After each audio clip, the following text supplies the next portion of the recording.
Good morning and welcome to our digital set. We are looking at issues of the day, and today that issue is Brandon Rue.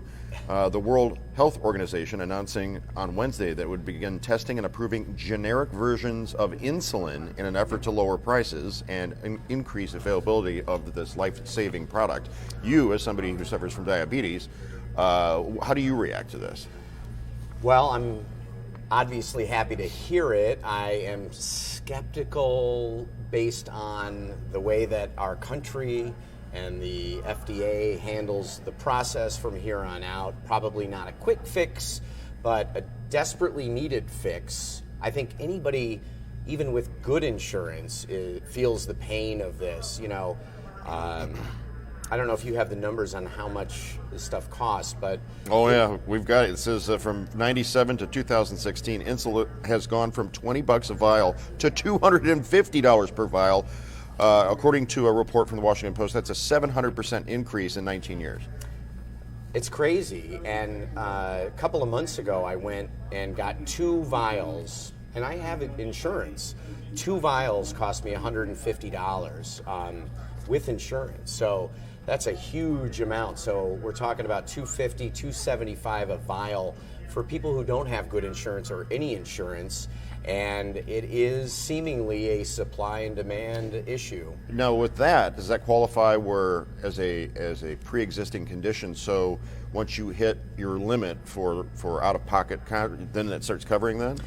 Well, it does, but I did have to go in and refigure with my doctor how much insulin I take.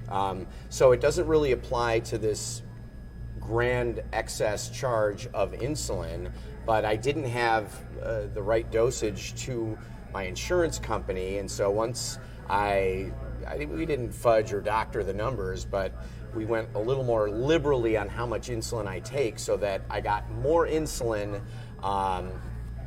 per month, which will end up costing me less. Gotcha. I know what you're saying. Yeah.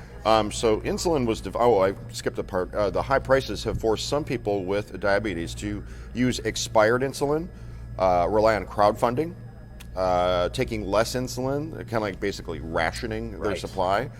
Since 2017, at least 10 Americans in the last 3 years have died from having to ration their insulin, according to the Right Care Alliance. 7 of the victims were in their 20s. So what happens is your body really starts to break down. I mean, when you are not properly taking care of your blood sugar, when you take insulin when your blood sugar is high, if you've eaten something, you take insulin. If it just normally is running high, you take insulin. So when you don't treat it, you run problems with your heart. Your blood flow will affect your feet. You hear about people having, feet or legs amputated.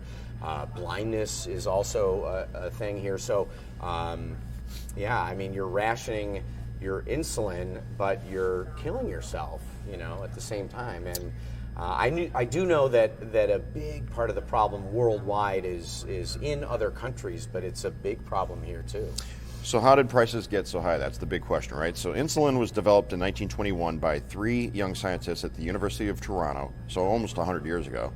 They filed for a patent and sold it to the university for $3. They believed this was the best way to ensure that affordable treatment would be available for all who needed it. After the original patent expired, the 3 major insulin manufacturers have been making incremental improvements to the drug that generate new patents and new profits. Quote, I don't think it takes a cynic such as myself to see most of these drugs are being developed to preserve patent protection, Harvard Medical School professor David Nathan told the Washington Post. The truth is they're marginally different and the clinical benefits of them over the older drugs has been 0, end quote. So list prices began to rise when Novo Nordisk started making its own bioengineered human insulin in 1991. The higher prices recalibrated how much it cost to treat the disease, paving the way for their drugs to be launched at even higher prices. Well, there are 3 companies, basically, that make synthetic insulin, and they've got the market. It's Eli Lilly, Novo Nordisk, and Sanofi. Right. And because there are only those 3, they control the market pricing, and other companies are wanting. Now, isn't that collusion?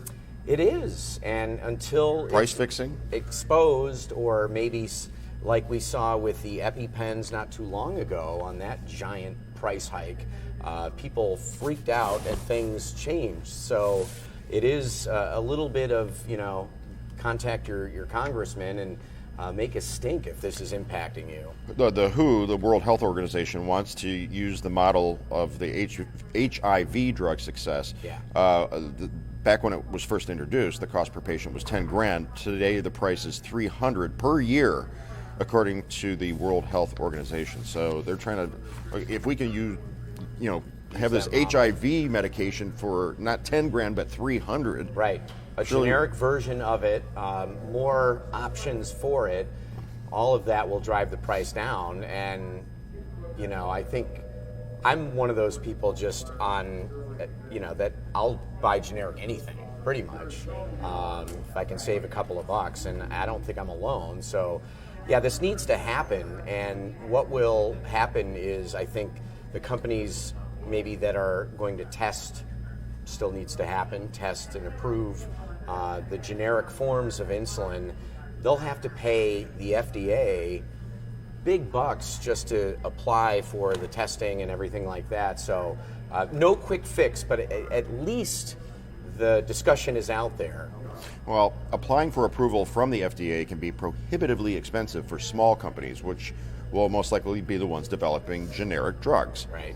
So a woman named Rosemary, she is the director of the Affordable Insulin Now campaign, called the new program a good first step toward affordable insulin for all around the world, but says it won't do much to help the 30 million Americans who have the disease. Well, several presidential candidates have been outspoken in their calls for lower drug prices. In July, Bernie Sanders made headlines when he brought a group of people with diabetes from Detroit to Windsor, where insulin cost a tenth of the price it costs here. Wow.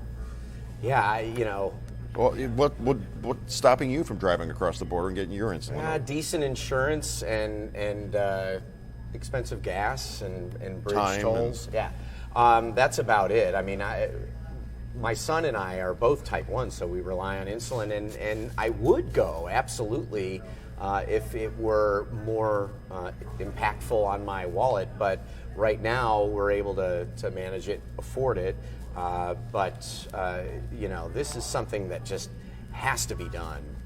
Absolutely. Well, Sanders at the time was quoted as saying this vial of insulin costs just $6 to manufacture. At a pharmacy in Windsor, it can be purchased for $32. 20 minutes away in Detroit, this same exact vial costs $340. He put this on Twitter. It's time for a government that works for the American people, not drug company profits. If we're talking about some kind of allergy medicine that improves the way that you feel during the day, this is a drug that we need to live by. I mean, it's a life-saving drug. No doubt about it. This is not maybe I'll take it today, maybe I won't. I don't live without this drug, and my son doesn't live without this drug. This is one of those things that I don't know how you compare it to other people's lifestyles, but with this drug, I can live a normal life. It is something of a maintenance disease, diabetes, but without this, as you reported earlier, people have died, and people will die, and people try to ration it. It's too unfortunate, bad. yeah. But still, like I said, I mean, there are other countries, Scandinavian countries, India, that are way ahead of us when it comes to treating diabetes and generic drugs for it, insulin. But the FDA kind of needs to step up here with the process and make it a lot quicker and a lot less expensive to even test. Well, thank you, Brandon, for joining us on set. Thanks for having me, Jason. Offering your insights. We invite you to continue with the live stream here for a few more minutes and exchange any ideas or thoughts in the comments. Otherwise, have a great weekend.